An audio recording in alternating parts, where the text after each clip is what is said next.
د غزوه احد په موقع باندې غلط خبر مشهور شو، قتل محمد، نبی علیه السلام شهید شو، د کورونو نه چغې شروع شوې، زنانه جاړي، نارینه جاړي، ماشومان مشران جاړي. یوه زنانه راووتله، وایي تاسو صبر کوئ، زه د دې خبرې معلومات کوم چې واقعي نبی علیه السلام شهید شوی دی. دا میدان احد طرف ته روانه شوه، زنانه ده، نارینه نه دی. څوک ده جي؟ زنانه ذات دی. میدان احد ته روانه شوه، یو صحابي مخې له ورغی، تپوس دې کوي ما بالو محمد، د نبی علیه السلام څه حال دی؟ هغه ورته وایي ما ته خو د الله د پیغمبر پته نشته، خو ها ستا پلار مې ولیدو هغه شهید شوی او دغه دی لاش یې پروت دی.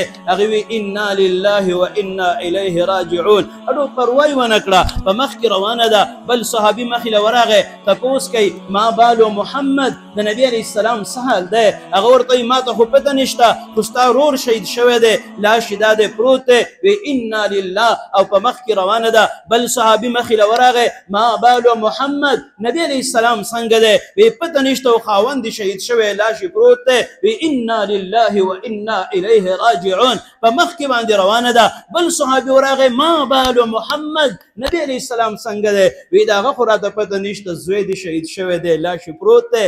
بیا یې انا لله وی او په مخ کې روانه ده.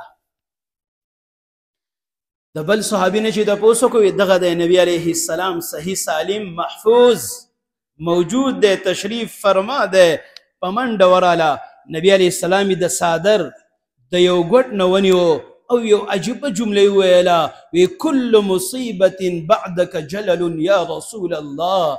د الله پیغمبره پلار می شهید شوی پروا می نشته، رور می شهید شوی پروا می نشته، خاوند می شهید شوی پروا می نشته، زوی می شهید شوی پروا می نشته. که غم فکر او پروا وستاسو وه چې تاسو صحیح سالم یئ، دا ټول مصیبتونه په ما باندې آسان او سپک دي.